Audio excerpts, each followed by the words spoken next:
أعوذ بالله من الشيطان الرجيم. بسم الله الرحمن الرحيم.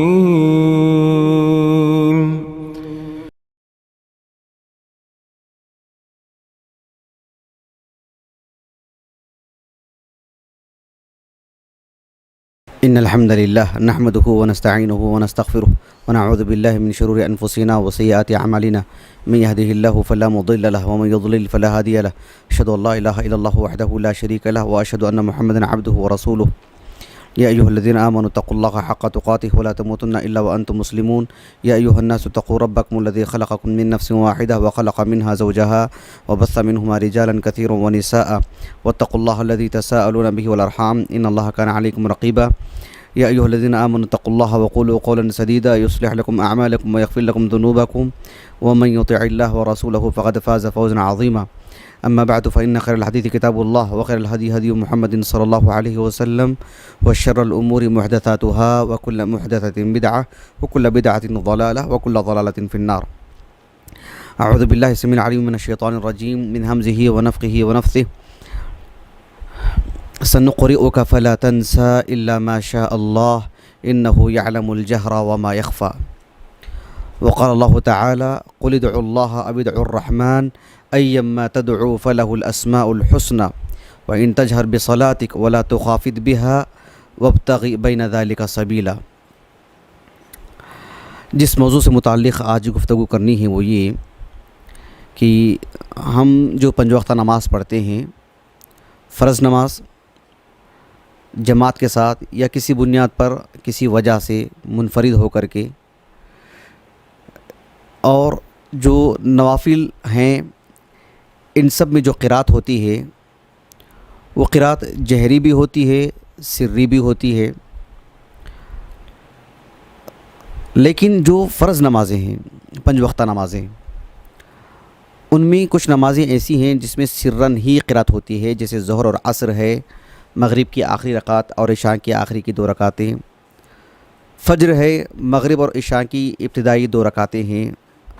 جن میں قرات جہرن ہوتی ہے. لیکن جو شخص مسبوق ہے، یعنی کسی کی فجر کی 1 رکعت چھوٹ گئی ہو، تو وہ اٹھ کر کے جب قرات کرے تو قرات کیسی ہو، جہرن ہو یا سرن، اس لیے کہ نماز تو جہری ہے. اسی طرح سے ایک شخص فجر کی نماز منفرد پڑھنا چاہتا ہے مطلب کسی بنیاد پہ پڑھنے کا اس کو موقع مل گیا، فرض نماز جماعت کے ساتھ نہ مل سکی، منفرد ہے، تو پھر وہ جہری نماز کیسے پڑھے گا، سرن یا جہرن؟ نفل نمازیں ہیں اس میں قرات جہری ہوگی یا سری؟ اس موضوع سے متعلق، چونکہ یہ اپنا ایک ذاتی سوال تھا اپنی نمازوں سے متعلق، خود ایک اپنا ایک سوچنا تھا کہ جو ہے لوگ جہری نمازیں منفرد جب پڑھتے ہیں ہو کر کے یا مسبوق رہتے ہیں تو فجر میں یا مغرب کی 2 رکعتیں چھوٹ گئی ہوں تو پھر کیسے پڑھا جائے، سرن کیوں پڑھا جاتا ہے؟ ایک سوال تھا یہ. اور مولانا عبید اللہ مبارک پوری رحمہ اللہ کے فتاوے پر جب میں اپنے کسی اور مناسبت سے نظر ڈال رہا تھا، یہ بھی ایک سوال کسی نے ان سے کیا تھا اور آپ نے ایک جو جواب دیا ہے اس کو رکھ کر کے میں نے کافی چیزیں جو ہے تیاری کی اس معاملے میں کہ امت مسلمہ کو اس جانب توجہ دلائی جائے اور انہیں فائدہ پہنچایا جائے اور شعور و آگاہی کے ساتھ عمل کرنے کی دعوت دی جائے. یہ ایک مقصود تھا اس باب میں. یہ موضوع میں آپ کے سامنے رکھوں گا انشاءاللہ. اس کی کافی شقیں ہیں، ایک شق ایک جز میں آپ کے سامنے رکھوں گا تاکہ موضوع اچھی طرح سمجھ میں آئے. میں نے جو موضوع کا تعارف جو کروایا ہے آپ کے سامنے، اس کے بعد کچھ باتیں آپ کے سامنے رکھوں گا جو ایک تمہیدی طور پر ہوں گی، مقدمے کے طور پر، پھر اصل موضوع میں آپ کے سامنے رکھوں گا. نماز میں نماز کے جو ارکان ہیں، جیسے سجدہ ہے، رکوع ہے، قیام ہے. قیام نماز کا ایک رکن ہے. قیام کی حالت میں اللہ سبحانہ و تعالیٰ نے قرات کو مشروع رکھا ہے. رکوع اور سجدہ یہ بھی نماز کے ارکان ہیں، لیکن اس میں صراحت کے ساتھ آپ علیہ السلام نے قرات کرنے سے روکا. کوئی قرآن کی تلاوت نہیں کر سکتا رکوع میں نہ سجدے میں. قیام جو ہے وہ اس میں قرآن کی تلاوت ہوتی ہے. میں ایک ضمنی بات بتلانا چاہتا ہوں کہ شیخ الاسلام ابن تیمیہ رحمہ اللہ نے یعنی سجدہ یہ زیادہ افضل ہے کہ قیام یہ زیادہ افضل ہے، دونوں میں کون سی چیز افضل ہے، اس کو آپ نے بہت ہی طول دیا آپ نے، اور بہت دلچسپ بحث کیا آپ نے، اور بہت عمدہ لکھا ماشاءاللہ۔ اس میں ایک بات یہ بھی لکھی انہوں نے کہ جو ہے سجدہ افضل ہے اس لیے کہ جو ہے وہ جو شکل ہے وہ قیام ایک شکل ایسی بھی ہو سکتی ہے، آدمی یوں بھی کھڑا ہو سکتا ہے، لیکن سجدہ وہ آدمی یوں ہی نہیں کر سکتا، ایک مقصد کے تحت ہی سجدہ کر سکتا ہے اللہ سبحانہ و تعالیٰ کے لیے۔ قیام آدمی اللہ کے لیے بھی کھڑا ہو سکتا ہے، اپنی عام عادات کے لیے بھی، اپنی ضرورت کے لیے بھی کھڑا ہو سکتا ہے۔ ایک بات یہ بھی کہی ابن تیمیہ نے رحمہ اللہ کہ بعض اہل علم نے کہا کہ قیام افضل ہے اس لیے کہ سجدے میں اللہ کا کلام نہیں پڑھا جائے گا جبکہ قیام میں قرآن کی تلاوت کی جاتی ہے، اس لیے قیام افضل ہے۔ بہرحال ایک وہ ہمارے موضوع سے خارج بحث ہے۔ یہ کہنا چاہ رہا تھا کہ میں کہ جو قیام جب ہوگا تو اس میں قرات ہوگی ہی، قرات جہری ہوگی سری ہوگی، یہ ایک الگ موضوع ہے، لیکن قیام جب ہے تو اس میں قرات ہے ہی، بلکہ قرات ایک رکن ہے نماز کا۔ آدمی کو جتنا یاد ہے قرآن، جتنا اس کے لیے ما تیسر، جو اس کے لیے آسانی، جتنا وہ پڑھ سکتا ہے، حتیٰ کہ ایک شخص کو جو ابھی اسلام قبول کیا ہے یا کسی مناسبت سے سورہ فاتحہ بھی یاد نہیں ہے، ایک آیت یاد ہے، تو پھر فقرؤوا ما تیسر من القرآن کے تحت قرات جو ہے وہ قیام کا ایک حصہ ہے اور نماز کا ایک رکن ہے، اس کی رکنیت واضح ہے، بھلے ہی وہ اصل کے اعتبار سے ہمارا موضوع نہیں ہے، ورنہ آپ تفصیلی طور پر پڑھیے گا کہ جو ہے جب ایک شخص نماز پڑھتا ہے جو حالت قیام ہے اس میں جہرن سرن سے ہٹ کر کے قرات مستقل ایک نماز کا رکن ہے، اسی لیے اہل علم نے سورۃ الفاتحہ سے متعلق صاف طور پر لکھا کہ نماز کا ایک رکن ہے یہ، اس کے بغیر نماز نہیں ہوتی ہے، اور جو ہے وہ قرات کے طور پر اس کو پڑھنا چاہیے۔ سورۃ الفاتحہ کے علاوہ کچھ پڑھنا ہے چاہے تو پھر وہ ایک مخیر ہے، وہ شخص پڑھنا افضل ہے، لیکن اس کے بغیر بھی نماز ہو جاتی ہے، لیکن سورۃ الفاتحہ بہرحال وہ بھی اگر یاد نہیں ہے تو کچھ تو بہرحال قرات والی بات تو ہونی چاہیے۔ اسی لیے ہم دیکھتے ہیں کہ اہل علم جو احادیث کی کتابیں جو انہوں نے ترتیب دی ہیں اس میں یعنی مستقل ابواب قائم کیے ہیں کہ باب القراءۃ فی الظہر، باب القراءۃ فی العصر، باب القراءۃ فی المغرب، باب القراءۃ فی العشاء، یعنی قراءت مستقل ایک باب قائم کیا۔ محدثین نے الگ سے ایسی بھی ابواب قائم کیے، بطور مثال ہم امام بخاری کو لیتے ہیں رحمہ اللہ، آپ نے دو الگ الگ ابواب قائم کی، ایک ہے باب القراءۃ فی الظہر، ظہر کی نماز میں قراءت کرنا، عصر کی نماز میں قراءت کرنا، باب القراءۃ فی المغرب، باب القراءۃ فی العشاء، لیکن جب مغرب اور عشاء اور فجر کی بات آتی ہے تو پھر امام بخاری نے دو الگ الگ باب قائم کی، ظہر کے لیے ایک باب باب القراءۃ فی الظہر، باب القراءۃ فی العصر، لیکن مغرب کے لیے دو باب، پہلا باب باب القراءۃ فی المغرب اور دوسرا باب باب الجہر فی المغرب، عشاء کے لیے باب القراءۃ فی العشاء، دوسرا باب باب الجہر فی العشاء، باب القراءۃ فی الصبح، باب الجہر فی الفجر، ایسے دو الگ الگ باب، کیونکہ اس میں جہرن بھی مستقل ایک الگ چیز ہے۔ تو یہ بات ہمارے سامنے واضح ہو جانی چاہیے کہ قراءت ایک قیام کا ایک حصہ ہے، ایک رکن ہے وہ نماز کا، جہرن سرن کے ساتھ، لیکن قراءت تو ایک ہونی چاہیے۔ اب چلیے ایک اور بات میں آپ کو بتلاتا ہوں، جب پنج وقتہ جو ہماری نمازیں ہیں یا کوئی بھی نمازیں ہوں، بالخصوص پنج وقتہ جو نمازیں ہیں، اس میں جو قیام میں جو قرات ہونی چاہیے، قرات تو ہونی ہی چاہیے، لیکن قرات جہری بھی ہوتی ہے، قرات سری بھی ہوتی ہے۔ یہ اللہ سبحانہ و تعالیٰ نے اپنی جانب سے مشروع کر رکھا ہے، اس میں کسی کا اختیار نہیں ہے، اللہ سبحانہ و تعالیٰ نے ایسے ہی اس حکم کو نافذ فرمایا ہے۔ صحیح بخاری کی ایک کتاب ہے کتاب الاذان، اس میں امام بخاری رحمہ اللہ نے اکرمہ رحمہ اللہ جو عبداللہ بن عباس رضی اللہ عنہما کے تلمیذ بھی ہیں اور آپ کے موالی میں سے بھی ہیں،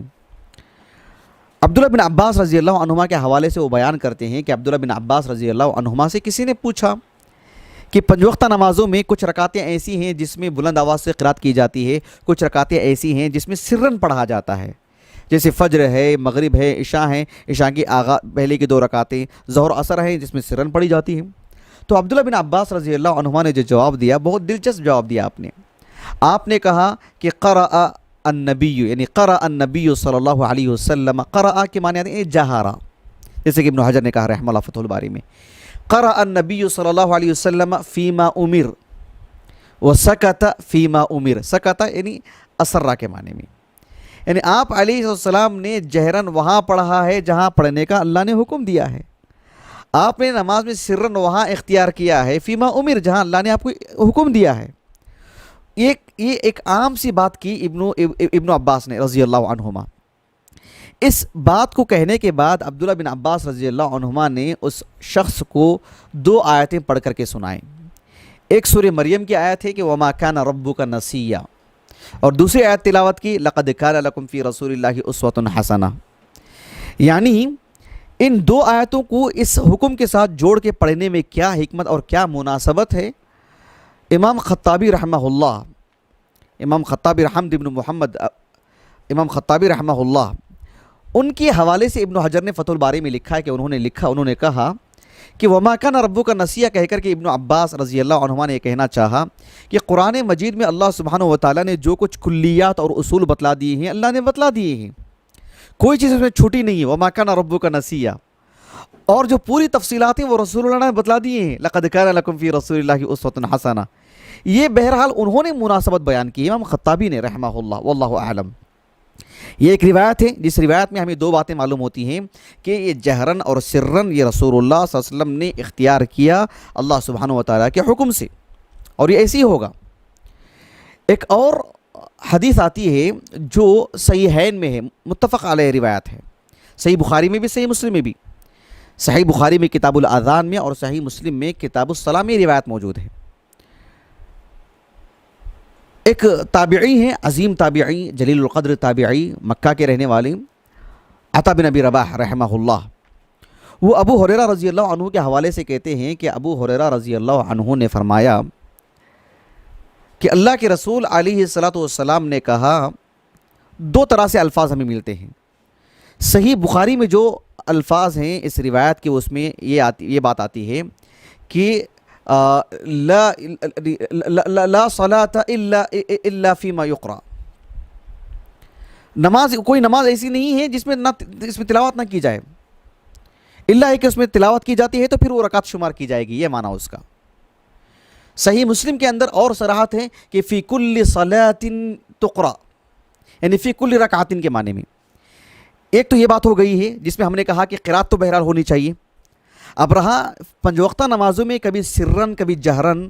تو ابو ہریرہ رضی اللہ عنہ نے اپنے تلامذہ سے کہا کہ اعلنا یا اسمعنا لکم فیما اسمعنا رسول اللہ صلی اللہ علیہ وسلم۔ آپ علیہ السلام نے اپنی 5 وقتہ نمازوں میں جس رکعت میں ہمیں پڑھ کر کے سنائے جہرن، ہم بھی آپ کو اسی رکعت میں پڑھ کے سناتے ہیں جہرن، فجر کی 2 رکعتوں میں ویسے۔ اور آپ علیہ السلام کے بارے میں کہیں وما اخفا علینا اخفیناکم، آپ اخفینا علیکم، آپ علیہ السلام نے جن رکعتوں میں ہمیں آہستہ سے پڑھا،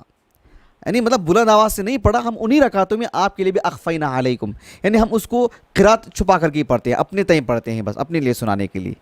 یہ فرق کر کے بتلایا ابو ہریرہ نے رضی اللہ عنہما۔ اسی لیے المجموع جو کتاب ہے امام نووی کی رحمہ اللہ، آپ نے لکھا کہ مذہبنا و مذہب کافۃ العلماء، کہ ہمارا نقطہ نظر اور سبھی علماء کا نقطہ نظر یہی ہے کہ قرات بہرحال ہونی چاہیے، قرات سے متعلق وجوب کے ہی قائل ہیں سبھی علماء۔ یہ امام نووی رحمہ اللہ نے لکھا ہے المجموع میں۔ یہ بات جو میں نے آپ کے سامنے ذکر کی، 2 باتیں ہم نے آپ کے سامنے رکھی، ایک ہے کہ قیام میں بہرحال قرات ہونی چاہیے، اور قرات میں فرق ہے، بعض رکعتوں میں آپ نے جہرن پڑھا اور بعض رکعتوں میں آپ نے سرن پڑھا۔ یہاں تک بات مفصل ہو چکی ہے، اب میں آگے کی بات اصل موضوع کو لے کر آپ کے سامنے رکھتا ہوں۔ ہم جو نماز پڑھتے ہیں فرض نماز ہے اور نفل نماز ہے۔ فرض نماز کی جب بات کرتے ہیں تو اس میں 2 حالتیں ہو سکتی ہیں۔ ایک حالت وہ ہے جو اجتماعی حالت ہے، جماعت کے ساتھ جو ہم نماز پڑھتے ہیں۔ ایک وہ حالت ہے جب ایک شخص منفرد ہو کر کے فرض نماز پڑھتا ہے۔ میں فرض نماز کی بات کر رہا ہوں کیونکہ فرض نماز میں کچھ رکعتیں ایسی ہیں جس میں جہرن پڑھنا ہے، کچھ رکعتیں ایسی ہیں جس میں سرن پڑھنا ہے۔ اور فرض نماز کی بات کرتے ہیں تو 2 حالتیں، یا تو اجتماعی طور پر جماعت والی جو نماز ہوتی ہے وہ، یا انفرادی طور پر جو شخص پڑھتا ہے وہ۔ اب چلیے ہم اجتماعی طور پر جو بات ہوتی ہے وہ آپ کے سامنے رکھتے ہیں کہ اجتماعی طور پر فرض نماز ہے اور جماعت کے ساتھ ہو رہی ہے، اس میں کیا موقف ہونا چاہیے۔ اس بارے میں اہل علم یہی کہتے ہیں کہ جو فرض نماز ہے، جیسے فجر کی نماز، مغرب کی ابتدائی 2 رکعتیں، عشاء کی ابتدائی 2 رکعتیں، جمعہ کی نماز، ان سب نمازوں میں قرات جہرن ہونا چاہیے اس صورت میں جبکہ اجتماعی طور پر نماز پڑھی جائے، جماعت کے ساتھ نماز ہو۔ بات اچھی طرح واضح ہو جا رہی، غلط ملت مت کیجئے، جماعت والی نماز کی میں بات کر رہا ہوں۔ جہاں تک مسئلہ جماعت والی نماز کی بات ہے تو یہ جو بھی رکعتیں جس میں جہرن پڑھنا مشروع ہے، اللہ کے رسول سے ثابت ہے صلی اللہ علیہ وسلم، اس سلسلے میں امام نووی رحمہ اللہ نے المجموع، جو ابو اسحاق شیرازی کی جو شرح المہذب ہے، اس پر جو شرح لکھی ہے امام نووی رحمہ اللہ نے المجموع، تو اس میں امام نووی رحمہ اللہ نے یہ بات لکھی ہے کہ اس سلسلے میں یعنی اجماع المسلمین، یہ لفظ آپ نے استعمال کیا کہ اجمع المسلمون، مسلمانوں کا اس بات پر اجماع ہے کہ فجر کی نماز جہرن پڑھی جائے اگر جماعت والی نماز ہو تو، جمعہ کی نماز جہرن پڑھی جائے، وہ تو اجتماعی نماز ہی ہے۔ مغرب کی 2 رکعتیں جہرن ہی پڑھی جائیں کیونکہ وہ اجتماعی نماز ہے، جماعت کے ساتھ پڑھی جا رہی ہے۔ یعنی اس معاملے میں کہا انہوں نے کہ وَهَذَا كُلُّهُ یعنی اجماع المسلمون، ایسا لفظ انہوں نے اختیار کیا ہے، یعنی اجمع المسلمون یا باجماع المسلمین، یہ دونوں میں سے کوئی ایک لفظ انہوں نے استعمال کیا ہے، آپ مراجعہ کر لیں۔ یہ ایک بات ہو گئی ہے۔ یہ بات کہنے کے بعد شیخ محمد ناصر الدین البانی رحمہ اللہ کی جو ارواء الغلیل جو کتاب ہے الارواء، اس میں حدیث نمبر 340/5 345 بالضبط میں جو یہ نمبر یاد رہ گیا مجھے، تو اس حدیث کی تخریج کرنے کے وقت میں جو باتیں شیخ البانی رحمہ اللہ نے لکھی ہیں، حدیث کی تخریج بھی کی ہے، لیکن اس مسئلے کو لے کر کہ فجر کی نماز، مغرب کی ابتدائی 2 رکعتیں، عشاء کی ابتدائی 2 رکعتیں، جمعہ کی نماز، اس میں جماعت والی جو نماز ہے یہ ایک متفق علیہ معاملہ ہے، مسلمانوں کا اجماع ہے اس بات پر، اس میں امام نووی کا ہو بہو یہ قول بھی نقل کیا ہے شیخ البانی نے رحمہ اللہ المجموع سے۔ ساتھ میں شیخ محمد ناصر الدین البانی رحمہ اللہ نے حافظ ابن حزم رحمہ اللہ کے حوالے سے لکھا ہے، ان کی جو کتاب ہے یا رسالہ ہے مراتب الاجماع، میں نے کبھی کتابی شکل میں وہ کتاب نہیں دیکھی ہے، المکتبۃ الشاملہ میں بھی نہیں ہے، البتہ اس کا جو غلاف ہے میں نے اس کو امیجز میں جا کر کے دیکھا، میں وہ کتاب مطبوع ہے، تو اس حوالے سے شیخ محمد ناصر البانی رحمہ اللہ نے ابن حزم کے حوالے سے لکھا ہے کہ مراتب الاجماع ان کی جو کتاب ہے اس میں بھی اس معاملے کو وہ مسلمانوں کا اجماع قرار دیا ہے کہ فجر کی نماز میں مغرب کی 2 رکعت جو ابتدائی ہیں اس میں جماعت والی نماز ہو تو جہرن ہی پڑھنا چاہیے، اس باب میں مسلمانوں کا اجماع ہے۔ شیخ محمد ناصر الدین البانی رحمہ اللہ نے لکھا کہ وہ اقرہ شیخ الاسلام ابن تیمیہ رحمہ اللہ نے بھی اس کی تائید کی اور آپ نے اس کو درست قرار دیا، لیکن کہاں درست قرار دیا اس کا حوالہ انہوں نے نہیں لکھا ہے، یقیناً جو ہے مجموع الفتاوی یا کسی اور مستقل اجماع پر جو آپ کا رسالہ ہے اس میں لکھا ہوگا، میں نے مراجعہ نہیں کیا۔ شیخ البانی رحمہ اللہ کے حوالے سے اتنی بات ہے۔ ابن قدامہ رحمہ اللہ الموافق ابن قدامہ رحمہ اللہ ان کی جو کتاب ہے المغنی، اس میں انہوں نے لکھا ہے کہ الجہر فی مواضع الجہر والاسرار فی مواضع الاسرار مجمع علی استحبابہ، یہ ابن قدامہ کے الفاظ ہیں رحمہ اللہ۔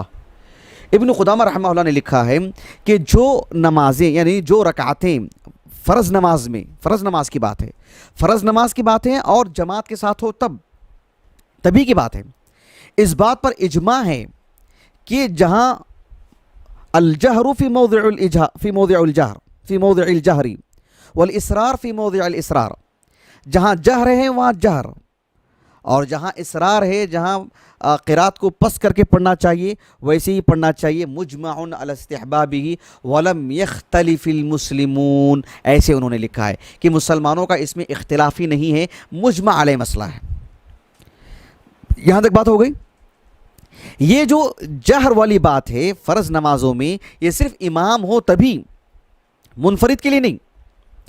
اس لیے کہ ابن قدامہ رحمہ اللہ نے لکھا کہ وَهَذَا مَشْرُوعٌ فِي حَقِّ الْإِمَامِ وَلَا يُشْرَعَ فِي الْمَأْمُومِ، ایسے لکھا ہے ابن قدامہ نے رحمہ اللہ، یہ صرف امام کے لیے، جماعت والی نماز ہو تب۔ امام نووی رحمہ اللہ نے بھی المجموع میں لکھا کہ وَهَذَا حُکْمُ الْإِمَامِ، یہ امام کے لیے، یعنی بھلے ہی 2 لوگ پڑھ رہے ہیں تب، جب امام کی بات آتی ہے، امامت کی بات آتی ہے، جماعت کی بات آتی ہے، تب منفرد کے لیے بات ایسی نہیں ہے۔ ولا یشرع فی حق المأموم فی المأموم، یہ ابن قدامہ کے الفاظ ہیں، اور امام نووی نے لکھا کہ وہذا حکم الامام، مولانا عبیداللہ مبارک پوری رحمہ اللہ کے جو فتاوے فتاوی شیخ الحدیث مبارک پوری جو مطبوع ہیں 2 جلدوں میں ہے ہمارے پاس، ابھی تو غالباً 5 جلدوں میں چھپے ہیں، 2 جلدوں والا جو نسخہ ہے ہمارے پاس، اس میں مولانا عبیداللہ مبارک پوری رحمہ اللہ نے لکھا کہ جہر، ان کے الفاظ ہیں، جہر یہ جو بلند آواز سے قرات کرتے ہیں یہ خصائص امامت و جماعت سے ہے کہتے ہیں، یعنی جہری جو قرات ہے یہ بس امامت سے اس کا تعلق ہے، جماعت والی نمازوں سے اس کا تعلق ہے، فرض نمازوں میں، منفرد کے لیے نہیں۔ میں سمجھتا ہوں یہ بھی بات واضح ہو گئی ہوگی۔ فرض نماز بھی ہو لیکن منفرد ہو تو اس کے حق میں یہ مشروع نہیں ہے، اس کے لیے یہ واجبات میں سے نہیں ہے، وہ مخیر ہے، اس کے لیے اختیار ہے۔ ابن قدامہ رحمہ اللہ نے لکھا کہ اگر فرض نماز ہے لیکن منفرد ہو کوئی شخص، اکیلا کوئی پڑھ رہا ہے، تو اس کے لیے فرض نماز میں فجر کی نماز ہی کیوں نہ ہو، مغرب اور عشاء کی نماز ہی کیوں نہ ہو، اس کے لیے اختیار ہے، چاہے تو وہ بلند آواز سے پڑھے چاہے تو وہ سرن پڑھے۔ ایک عظیم عالم دین ہے ابو بکر احمد بن محمد الاسرم کے نام سے معروف ہے، امام احمد بن حنبل رحمہ اللہ کے تلمیذ خاص، 261 ہجری سنہ وفات ہے، بہت ذہین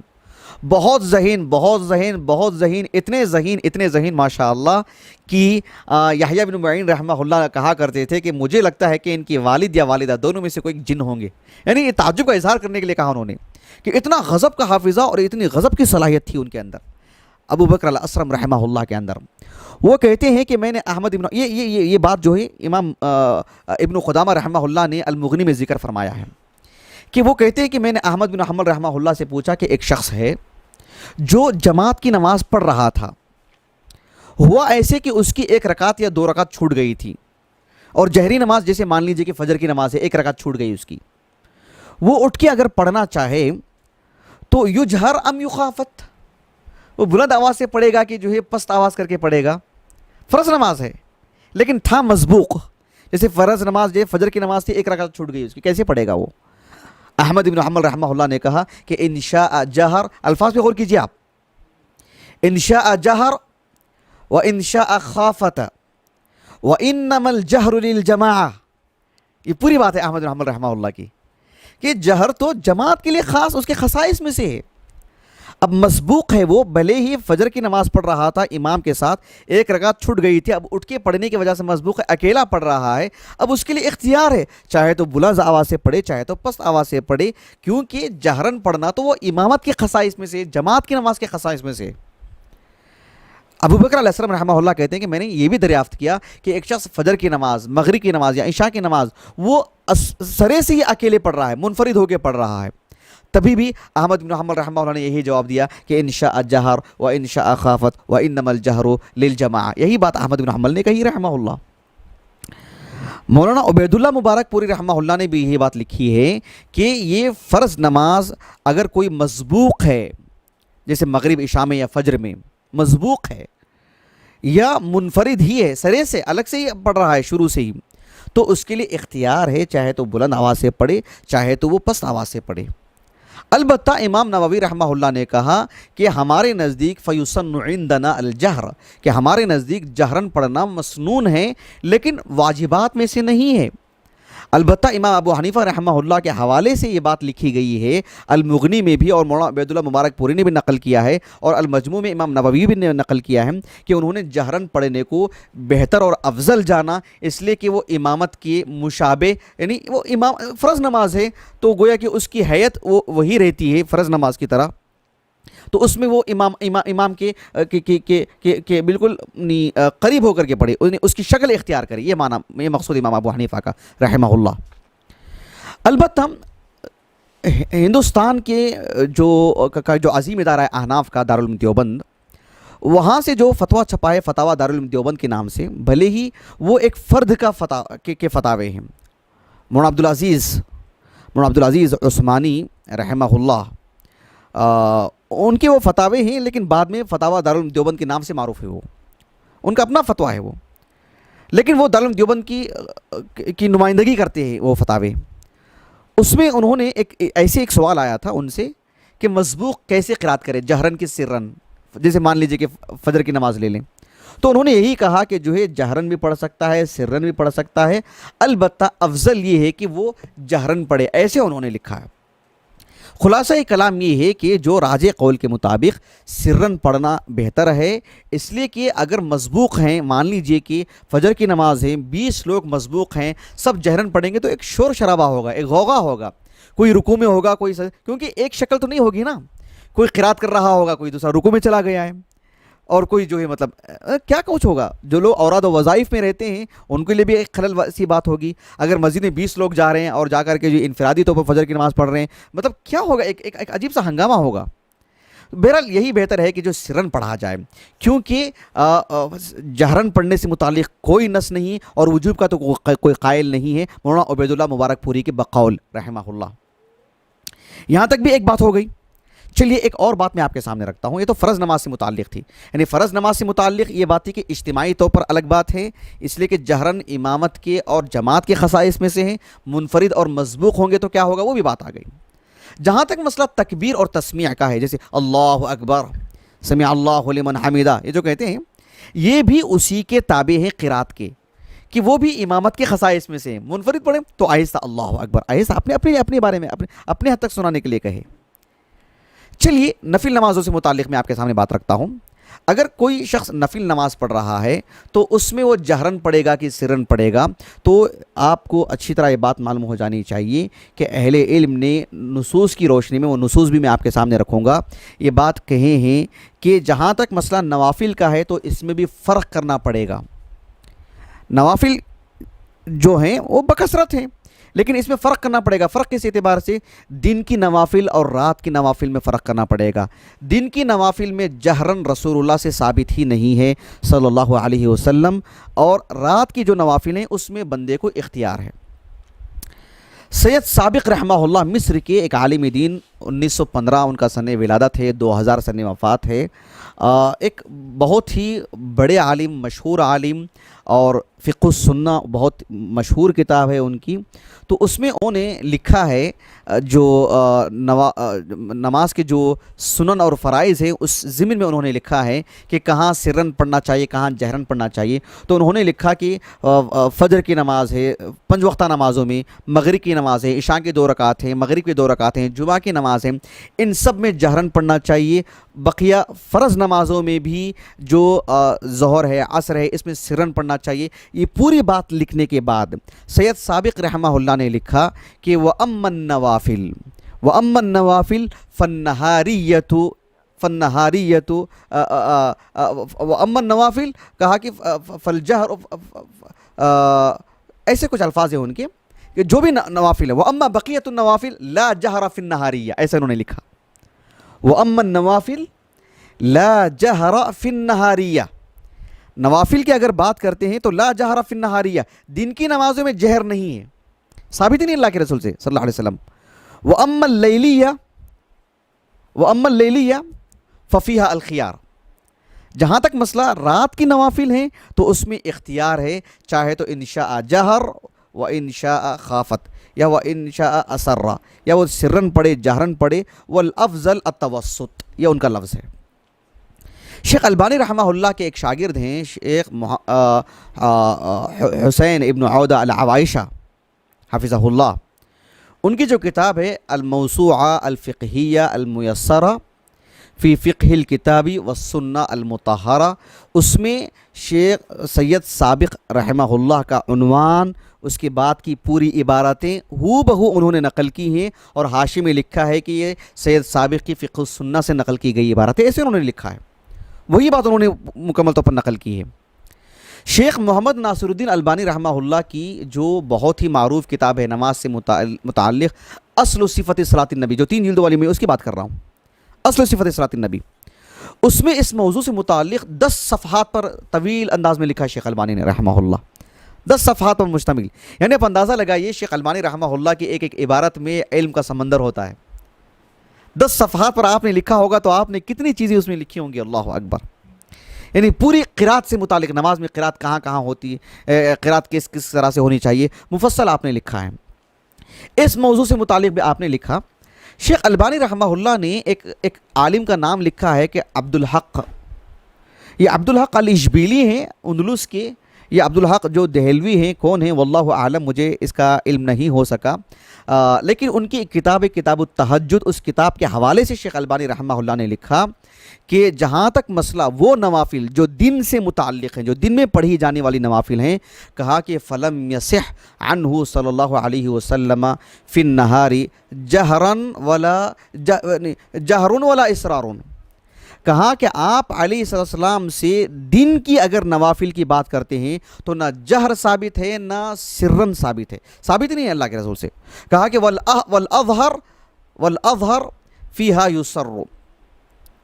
کہ ظاہر یہی ہے، اغلب یہی ہے، احادیث سے یہی بات معلوم ہوتی ہے کہ آپ علیہ السلام نے دن کی جو نوافل تھی اس میں آپ نے سرن ہی پڑھا ہے، آپ نے جہرن نہیں پڑھا ہے۔ یہ شیخ البانی رحمہ اللہ نے نہ یہ کہ ان کی عبارت نقل کی ہے، بلکہ ان کی عبارت گویا کہ ایک موافقت میں نقل کی ہے شیخ البانی نے رحمہ اللہ، اور گویا کہ تائیدن نقل کی ہے شیخ البانی نے رحمہ اللہ، کہ دن کے جو نوافل ہیں اس میں جہرن ثابت نہیں ہے رسول اللہ سے صلی اللہ علیہ وسلم۔ البتہ شیخ البانی رحمہ اللہ نے یہ بات کا اضافہ ضرور کیا ہے، اور بہت ہی مفید اضافہ انہوں نے کیا ہے کہ دن میں رسول اللہ سے جو نوافل ہیں جہرن ثابت تو نہیں ہیں، ہاں وہ نمازیں جس میں جہرن ثابت ہیں جیسے صلاۃ العیدین ہیں، یعنی فرض کے علاوہ کی نماز ہے وہ، اور اسی طرح سے صلاۃ الکسوف ہے، صلاۃ الخسوف ہے، وغیرہ وغیرہ، اس طرح کی نمازوں میں جو رسول اللہ صلاۃ الاستسقاء ہے، ان نمازوں میں جو جہرن ثابت ہے وہ، اس کے علاوہ کہ عام جو نوافل ہیں اس میں رسول اللہ سے جہرن ثابت نہیں ہے صلی اللہ علیہ وسلم، اور یہی حق ہے۔ لا جہر فی النہاریہ، یہ تو بالکل مؤکد لفظ ہے، وہ تاکید کے ساتھ انہوں نے لکھی ہے سید سابق نے رحمہ اللہ۔ یہ تو بات ہو گئی جہری نمازوں سے متعلق جو کہ دن سے متعلق ہیں۔ البتہ اس تعلق سے کچھ احادیث بھی ملتی ہیں جس میں یہ بات آتی ہے، جیسے یعنی صلاۃ النہاری عجمہ، عجمہ یعنی اس جانور کو عجم بولتے ہیں جو لا یتکلم، گویا کہ جہری نمازیں جو دن کی ہیں اس میں نہیں پڑھنا چاہیے، صلاۃ النہاری عجمہ۔ شیخ محمد ناصر الدین البانی رحمہ اللہ نے اس روایت کو جو ہے مطلب ضمناً نقل کیا سلسلہ الاحادیث الضعیفہ میں، مرکزی طور پر نہیں، ایک حدیث کی تخریج کرتے ہوئے ضمناً لے کر کے آئے ہیں، یہ بتلانے کے لیے کہ امام نووی رحمہ اللہ نے المجموع میں اس حدیث کو ذکر کر کے امام نووی نے کہا کہ یعنی یہ حدیث باطل ہے، ثابت نہیں اللہ کے رسول سے صلی اللہ علیہ وسلم۔ شیخ البانی رحمہ اللہ نے بھی لکھا کہ لا اصل لہ، یہ ثابت ہی نہیں۔ ابن الجوزی پر رد کرتے ہوئے لکھا شیخ البانی رحمہ اللہ نے کہ ابن الجوزی رحمہ اللہ نے جو کتاب الموضوعات انہوں نے لکھی، موضوع روایتوں کو اکٹھا کیا، لیکن آپ خود بھی تلبیس ابلیس وغیرہ میں کبھی کبھار موضوع روایتیں بھی لا لی ہیں، اس میں سے صلاۃ النہار عجمہ بھی لا لی ہیں، یہ کہنے کے لیے رد کیا ہے شیخ البانی نے رحمہ اللہ۔ حافظ ابن خزیمہ رحمہ اللہ نے ان کی جو صحیح ابن خزیمہ ہیں اس میں باب ہی میں رد کیا ہے کہ جو بعض تابعین نے صلاۃ النہار عجمہ کہا، یہ غلط چیز ہے، یہ بعض دن کی نفل نمازوں میں جہرن بھی ثابت ہے رسول اللہ سے، ایسے لکھا ابن خزیمہ نے رحمہ اللہ، وہی صلاۃ الاستسقاء وغیرہ۔ تو آپ علیہ السلام سے یہ صلاۃ النہار عجمہ والی اس طرح کی روایتیں ثابت نہیں ہیں، یہ روایتیں رسول اللہ کی نہیں ہیں صلی اللہ علیہ وسلم۔ ابو بکر ابن ابی شیبہ رحمہ اللہ نے المصنف میں مستقل ایسا عنوان قائم کیا ہے کہ دن کی نمازوں میں جو نفل ہیں اس میں جہرن قرات کرنا، اور اس میں کچھ آپ نے روایتیں لے کر آئے ہیں، شیخ البانی رحمہ اللہ نے لکھا ہے کہ تقریباً روایتیں ضعیف ہیں وہ، لیکن اس میں ایک روایت آتی ہے جو سعید ابن جبیر رحمہ اللہ کے حوالے سے لکھا ہے، ابن ابی شیبہ رحمہ اللہ نے اپنی سند سے، سعید بن جبیر جو تابعی ہیں وہ کہتے ہیں کہ عبداللہ بن عمر بن خطاب رضی اللہ عنہ نے ایک شخص کو دیکھا دن میں نفل نماز پڑھ رہا ہے اور جہرن قرات کر رہا ہے۔ نماز ہو جانے کے بعد عبداللہ بن عمر رضی اللہ عنہ نے اس آدمی کو بلا کر کے کہا کہ ان صلاۃ النہار لا جہر فیہا فاسر فی قراءتک، کہ دن کی جو نفل نمازیں ہیں اس میں بلند آواز سے نہیں پڑھا جاتا ہے، پست آواز سے پڑھا کرو۔ یہ روایت صحیح ہے سندن، اور مصنف ابن ابی شیبہ جو 35 جلدوں میں جو فی الحال جو کنوز اشبیلیہ سے جو یعنی مطبوع ہے، جو شیخ سعد الشثری حفظہ اللہ کی تحقیق سے چھپی، انہوں نے اس روایت کو صحیح کہا ہے۔ شیخ البانی رحمہ اللہ نے سلسلۃ الاحادیث الضعیفہ میں اس روایت کو لے کر آئے ہیں، اور اس روایت کو نہ کہ صرف صحیح کہا ہے بلکہ آپ نے صاف لفظوں میں کہا کہ وَهَذَا الْأَثَرُ يَنْبَغِي الْأَخْذُ بِهَا لمطابقته للسنہ الثابتہ عن النبی صلی اللہ علیہ وسلم. کہا کہ یہ روایت بالکل صحیح سند سے ثابت ہے اور موافق سنت ہے، اس کو جو ہے جم کے پکڑنا چاہیے، اس کو مطلب اپنے عمل میں لانا چاہیے کہ دن کی نفل نمازوں میں جہرن نہیں پڑھنا چاہیے الا کہ جو اللہ کے طرف سے ثابت ہے وہ صلی اللہ علیہ وسلم. بہرحال یہ دن کی نمازوں سے متعلق بات تھی. رہا مسئلہ رات کی جو نوافل ہیں اس میں بندے کو اختیار ہے، چاہے تو بلند آواز سے پڑھے چاہے تو پست آواز سے پڑھے، لیکن بہتر یہ ہے کہ متوسط درجے کا انداز ہو. ایک حدیث مبارکہ ہے سنن ابی داؤد میں بھی اور سنن ترمذی میں بھی. امام ترمذی رحمہ اللہ نے اس روایت کو لا کر کے جو عنوان قائم کیا ہے کہ باب القراءۃ فی صلاۃ اللیل، لیکن امام ابو داؤد رحمہ اللہ نے جو عنوان قائم کیا ہے وہ اس سے زیادہ بہتر ہے کہ باب رفع الصوت فی صلاۃ اللیل. گویا کہ آپ یہ بتانا چاہ رہے تھے کہ امام ابو داؤد رحمہ اللہ کہ جو نوافل کا جو تعلق جو رات سے ہے اس میں جہرن بھی ثابت ہے بنسبت دن کا، گویا کہ رد کر رہے ہیں آپ. اس میں جو حدیث لائے ہیں وہ بہت ہی معروف حدیث ہے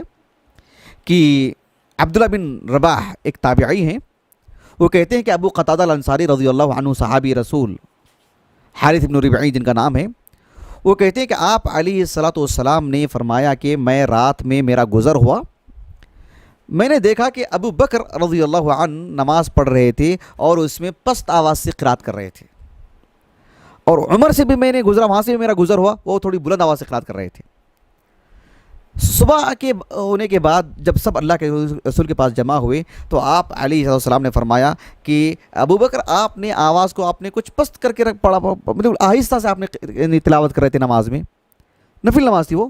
ابو بکر صدیق رضی اللہ عنہ نے کہا اسمعت من ناجیت، جس سے میری مناجات ہے، جس سے میں بات کر رہا ہوں، میں نے اس کے لیے سنانے کے لیے پڑھ رہا تھا اور وہ میرے لیے کافی ہے، اس لیے میں نے آہستہ پڑھا.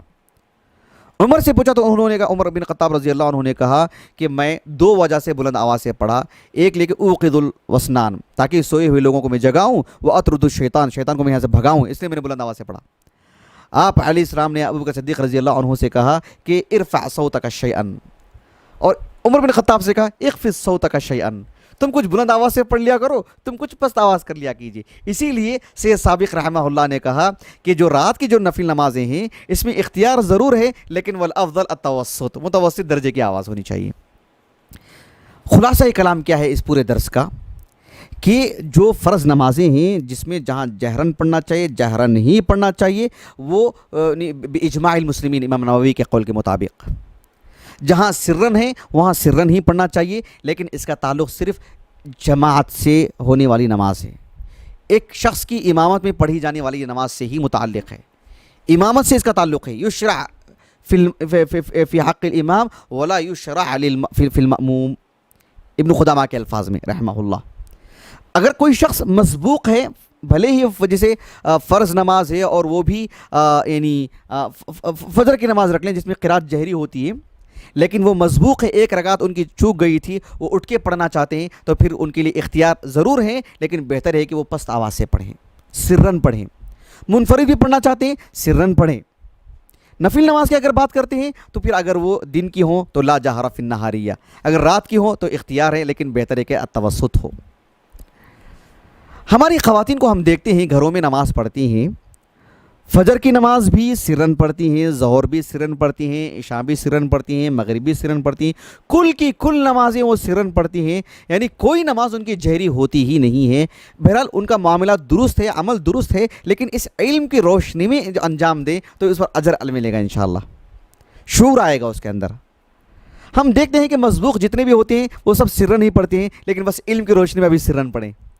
منفرد لوگ جتنے بھی ہوتے ہیں سرن ہی پڑھتے ہیں، بس علم کی روشنی میں سرن پڑھیں. بہرحال یہ اس موضوع سے متعلق کچھ باتیں میں نے آپ کے سامنے رکھنا مناسب سمجھا. اس سے متعلق کوئی سوال ہو تو آپ بتلائیے، ورنہ ہم اپنا درس کو ختم کر دیں گے انشاءاللہ. اس موضوع سے متعلق کوئی سوال وغیرہ ہے؟ میں سمجھتا ہوں بالکل واضح ہے نا. بارک اللہ فیکم جمیعا وفقکم اللہ و ایایا. سبحانک اللہم و بحمدک، اشہد ان لا الہ الا انت، استغفرک و اتوب الیک.